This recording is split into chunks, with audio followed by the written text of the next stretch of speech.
با برنامه خبری رادیو آزادی خوش آمدید. امروز 18 مارس است و من شال گلخوجت تا 15 دقیقه دیگر همراهتان. قبل از تفسیر خبر گزارش شد توجه کنید به سرخط موضوع برنامه. پایان مذاکرات تاجیکستان و قرغیزستان، مقامات به ساختمان دو راه اجازه دادند. عاملان مناقشه معین و مجازات میشوند. دادخواهی مداران زندانیان در ولایت سوغد نتیجه نداد. آنها به دوشنبه آمدند و از رئیس جمهوری تاجیکستان میخواهند به قضیه آنها رسیدگی کند. دستگاهی پرزیدنتی به آوره دادم، اینجا نتیجهش به مؤلف خبر داد. اونجا به میرد با همون وای به قبل وکی احمدکی پارینه. چرا کودکان گم میشوند؟ والدان پس از یک تجربه رادیو آزادی گفتند نظارت فرزندانشان را جدی‌تر و تاکیدهای خود را بیشتر خواهند کرد. پس یعنی میگفتم با آدمو بدون مرا گفتی گپا شوک دقیقا مگر ما ایسون پس پیش اون دو نرویم دستشون قپیده گیجوی رفتن کتشون گردیم. مذاکرات مقامات تاجیکستان و قرغیزستان درباره مناقشه در مرزی دو کشور چند لحظه پیش به انجام رسید. قرار شد که قرغیزستان به بنیاد قطعه راه ҷанҷолӣ بودکند اقصای تمدیق برای گذشتن چاروا ادامه می‌دهد. برابر با این به ساکنان تاجیکستان اجازه می شود که در قطعه واروخ سامانیان اسفره راه خود را بسازند. بر اساس سازشی دیگر قلمرو مرزی را پترول‌های پلیسی یکجایی نظارت کرده امنیت شهروندان دو کشور را تامین میکنند. خبرنگاری رادیو آزادی از جماعت واروخ و از قول معاون نخست وزیر تاجیکستان گفت هر دو کشور افرادی را که باعث سر زدن مناقشه مرگبار شدند به جوابگری میکشند. در مناقشه روزهای 13 و 14 مارس در مرز تاجیکستان و قرغیزستان دو شهروند تاجیکستان کشته شد و بیش از 20 نفر جراحت برداشتند. ماجرا بعد آن سر شد که ساکنان دهات واروخ با کارهای ساختمانی راه بودکند اقصای تمدیق مخالفت کردند. گروهی از مادران محبوسان گمانبر در تشکیل اشوبی زندانی رقم 3 خوجند برای دادخواهی به شهر دوشنبه آمدند. نزدیکان این زندانیان گفتند فردا نامه دست جمعانه خود را به دادگاه عالی و دادستانی کل میرسانند. هفته گذشته در مرافعه گمانبران نزدیکان با امید راه یافتند به طلوع دادگاه در پشت دروازه بازداشتگاه جمع شده بودند. ادامه موضوع در گزارش سرورناز روح‌الله و شهلوی عبدالله. گزار صلح و وحدت ملی پیشوای ملت پرزیدنت جمهوری تاجیکستان محترم امامعلی رحمان و پروکورور ژنرالی جمهوری تاجیکستان. این نامه دادخواهی مادر یکی از گمانبران اشوب در زندانی خوجند است. مرافعه پسر مسعود صادق و با دیگر گمانبران در بازداشتگاه رقم 2 خوجند ادامه دارد. مادرانشان میگند آنها را به محاکمه فرزندانشان راه نمیدهند. روز دوشنبه که رفتیم میمونم میگویم مگر نه اجازه نه پدر و مادر با فقط ادوکتا میداره تمام. سببش چی؟ سببش هیچی نمیگو. دادخواهی زنان در ولایت سوغد نتیجه نداد. از این رو به دوشنبه آمدند. ما 6مین بار من خودم مکتوب با دستای خودم همین دستگاهی پرزیدنتی به آوره دادم. اینجا نتیجهش به مؤلف خبر داد. اونجا به میرد با همون وای به قبل وکی احمدکی پارینه. در سطح عالی مکتوبم قبول کردن و فقط ساعت 3 گویا که همین زن‌هایی که مهون عمدگی مادرانی که در فرزندشان در محبوس هستند سوشی استودند هم باشه ساعت 3 قبول دارند.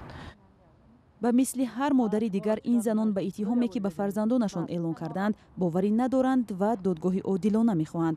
حالا خواهششان این است که رئیس جمهوری تاجیکستان به قضیه فرزندانشان رسیدگی کند. مقصد و مرام ما همین که یک بار جناب عالی کتی نزدیک واخوریم و همین درد دل ما گوییم که همین بیگناه فرزندای ما جزا نگیرن. اکش به زوری کرده است که ما مثال که این کار نیستم.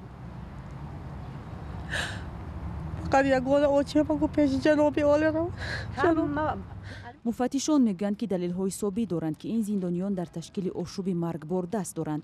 روز 11 مارس در بازداشتگاه خوجند پسی درهای بسته مرافعه گمانبران شروع شد. در کرسی عیبدار شونده ها 30 محبوس نشستند. در اشوب شب 7 به 8 نوامبر سال گذشته 25 نفر از جمله 23 زندانی و 2 کارمند زندان کشته شدند. مقامات گفتند افراطیان می‌خواستند فرار کنند ولی حامیان حقوق میگویند بدرفتاری با زندانیان سبب عصیان شده است. بینندگان عزیز، رقم مخصوص ما در وایبر و واتساپ همانا در خدمت شماست. اگر میخواهید خبر و عکس النوار شما در برنامه خبری رادیو زودی نشر شود، پس با ما تماس بگیرید. شماره تلفن ما +420 724 056 681 است. در صورت دریافت خبر، عکس و یا ویدیو ما با شما تماس میگیریم و جزئیات را حتما میپرسیم. رو میریم با موضوع دیگر. دیروز پایتخت روسیه شاهد همایش اعتراضی شد. ساکنان ناراضی از کار حکومت استعفای آن و همزمان بازبینی نظام نفقه را طلب نمودند. گفته می شود از زبان اعتراضگران برقرار نمودن اتحادیه شوروی نیز صدا داده است. طاهر سفر در این باره گزارش می‌دهد. در میدان سواروف در شهر مسکو روز یکشنبه صدها نفر جمع آمدند و خواستار استعفای حکومت روسیه شدند. با گفته برگزار کنندگان در تظاهرات موافقه شده با مقامات زیر نام برای روسیه، عدالت و سمتگیری نو تقریبا 2000 نفر شرکت داشتند. مقامات گفتند تعداد تظاهرگران 2 برابر کمتر بود. در تظاهرات نمایندگان سازمان و حزب‌های جبهه چپ، حزب عمل، حرکت نورسیه، روسیه دیگر و روسیه آزاد حضور داشتند. آنها طلب می‌کردند حکومت اصلاحات نظام نفقه را بس کند و استعفا دهد. عین زمان سرگئی اودالتسوف یکی از برگزار کنندگان و نماینده جبهه چپ را به تظاهرات راه ندادند. امسال ما شاهد اصلاحات وحشتناک در نظام نفقه شدیم. اصلاحات وحشتناک یک چالش برای تمام مردم است. پرداخت‌ها را بالا بردند. بالا بردن مالیات از ارزش اضافه سبب بسیار بالا رفتن نرخ‌ها شد. مالیات نو جاری کردند. برای انتقاد حکومت با بهانه تحقیر دولت جزا تعیین کردند. ما چندین بیانیه‌های خودخواهانه مقامات را شنیدیم که ماه‌های اخیر به شور آمدند.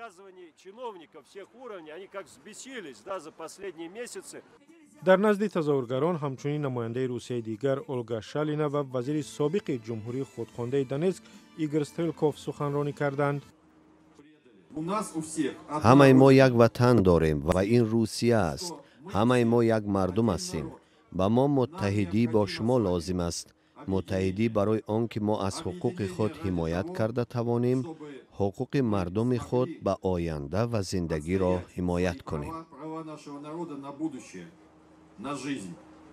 تظاهرگران همچنین از حقوق به قول خودشان اخلاقی و قانونی برقراری СССР تاکید کردند که به گفته آنها می توان با قبول دونباس به حیات آن شروع کرد. شما برنامه خبری رادیو زودی رو تماشا دارید. وزارت کارهای داخلی تاجیکستان از شهروندان کشور برای پیدا نمودن مرد متهم در بیدرکشوی کودک خردسال در دوشنبه کمک خواسته است. اکرام حمیدوی 10 ساله از نویه فردوسی 27 آگوست سال گذشته بیدرک شده است. مقامات انتظامی در غیب زدن پسر بچه همسایه آنها زاکرجان جوبیلوی 50 ساله را متهم می‌دانند.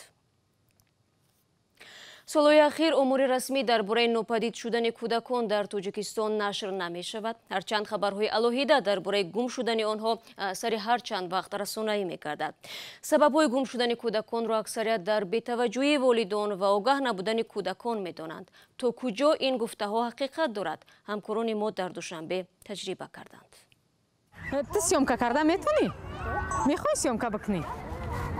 بیا اون بریم همو بچه را سیومکا بکنیم. بیا تست بریم. انا هموجا را بیا سیومکا می.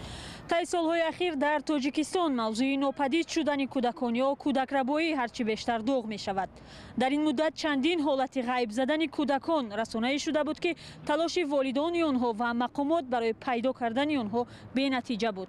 معروف ترین آن هم قضیه غیب زدن خواهران ارالوه ها بود که با گذشت 6 سال از آنها نشانه نیست. سبب‌های گم شدن کودکان را اکثریت در بی‌توجهی والدین و هم آگاه نکردن کودکان می‌دانند. حالا ما در یک تجربه می‌خواهیم بسنجیم که آیا کودکان به شخص بیگانه باور می‌کنند و با او می‌روند؟ در این تجربه همکارمون افسانه کبیرشاه در نقش کودک ربا است و کو ببینیم تا کجا می‌تواند کودکان را به خود جلب کند و با خود ببرد. بیا من می‌قپم تا بیا. ترسیدی؟ نه. باورستان تماشا میکنی؟ میخوای بریم اون همونجا را سیومکا کنیم؟ بیا رفتیم همونجا میریم سیومکا میکنیم در باورستان نگاه میکنیم. خانتا بگیر. رفتیم اون همون بچه را سیومکا میکنیم. اون همون بچه را سیومکا میکنیم. рафтем пешивада съёмкаш мекунем. Биё. У качеликои вай чизора мехоҳи съёмка кунем? Вон, давай туда пойдем. Пошли. Давайте, пошли. با وجود آنکه والدان میگویند همیشه به فرزندانشان تاکید میکنند که از کودکربایان احتیاط شوند و با افراد بیگانه صحبت نکنند، بازم کودکان در صورت خوب جلب شدن از طرف کسی بدون اجازه میتوانند بروند. دل شکیوان میرفته است. تصور نمیکردم که این پروست تک میخزه میره که بوی وقت کوچه میبرامد و این بیمه نمیبرامد، فقط ما همه وقت یک جایه میبرویم. یعنی از پیش خودتون هم بردن کودک آسان بود از دیده. پس یعنی میگفتم با آدم بیگانه نره، گفتی گپا شوک دقیقه مگر هم ایسو پس پیش اون دور نرویم دستشون قپیده گیجوی رفتن کتشون گرده. من میگم من برات بیگانه خواطر میشه دادم یا کی میدونی در کیم و کیم نه میبیاد گفته برو بچه ماشین به انداخته. والدان عزیز، طور دیده تجربه نشان داد که حتی در مسافه نزدیک به پدر و مادر با خود بردن کودکان امکان دارد. پس باید نظارت جدی‌تر و تاکید و آگاه سازی های کودکان بیشتر شود.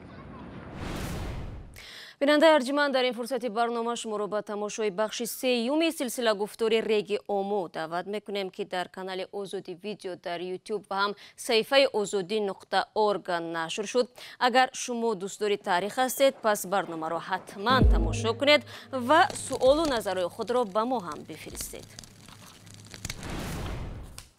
یک ساکنی نورسی توجیک در جنوب تاجیکستان شغلی را انتخاب نموده است که الکای برایش آبرو آورده است. پیشرفت این نورس شاید به کمک پدرش که برای او شرایط کار را فراهم کرده است امکان نمی داشت. پدر و پسر میگویند در آینده مشغولیت آنها در برابر نام برایشان نانیز میآورد. محمد امین با پدرش نقشه دستگاهی را که باید تعمیر شود می‌آموزند. مهندس باید تصورات فضایی داشته باشه، خودش تصور کنه، خودش عریض خیمه بفهمه. عبدالرحمن مهندس است. 5 سال پیش شوقی محمد امین را به تدوین و تعمیر دیده این استخوانه را ساخت. این به شوق خودش بود، ما را مجبور نکردیم. حالا محمد امینی 15 ساله از توگرکی واسه در نواحی کولاب استای شناخته است. او محرک های بزرگی دستگاهی آبکشانی را تعمیر میکند که کار دشوار است. اگر ذوق دام کار باشه خیلی پیش نمیره. پیچانیدن سیم‌ها حساب و کتاب دارد و با مسئولیتی میخواهد. افتیدن یک پیچ یا خلل در حساب و کتاب میتواند به کار چند روزه خطی بطلان کشد. محمد امین قبلا همه کارهایش دستی بود. این دستگاه را که با برادرش در آن سیم میپیچاند برای تیزانیدن سرعت کار ساخت. از سبب زیاد پیچاندن ما یا حساب را گم میکردیم یا از دست خستگی را احساس میکرد و ما فکر کردم و این دستگاه را ساختم. محمد امین تا 10 ساعت در این استخوانه میماند. میگوید درسهایش را هم اینجا میخواند. از چند آزمون ها نیز جایزه گرفته است. چی چیزی میگن، چی کاغذی میگن، قلم، روچکا، اسبابایی که میگن همه را ما برقرار میکنیم، میارم که آینده هم بچهای ما خدمت کنن، هم به دولت فایده بیارن، هم به خونه. فایده مالی هم از کار محمد امین میرسد، چون که تعمیر دستگاه‌های بزرگ آبکشانی زحمت سخت و درآمد خوب دارد. با میخوام که همین محرک‌های الکتریکی تو چند کیلووات چونه بلندتر هم اثر نه برقرار کرده تا اونا. همین گونه فکری توسعه استعداد خود را دارد محمد امین از خطلان. خوشبختانه برای عملی نمودن این آرزوهای او پدرش همدم و همراز اوست. با این گزارش خوشبینانه کننده به برنامه امروز را انجام میدیم، اما گزارش‌های ویدیویی را شما امکان دارید 24 ساعت در شبانه روز در آزادی ویدیو کانال ما در یوتیوب. بینندگان عزیز تماشا کنید. تفصیلات خبرهای امروز و دیروز و فردا در سامانه رادیوی آزادی www.org و صفحه‌های رادیوی آزادی در شبکه‌های اجتماعی دسترس است. فردا نخست نوید بامدادی تقدیم شما عزیزان می‌گردد. به خبر نمانید تا ملاقات بعدی. خدا نگهدار.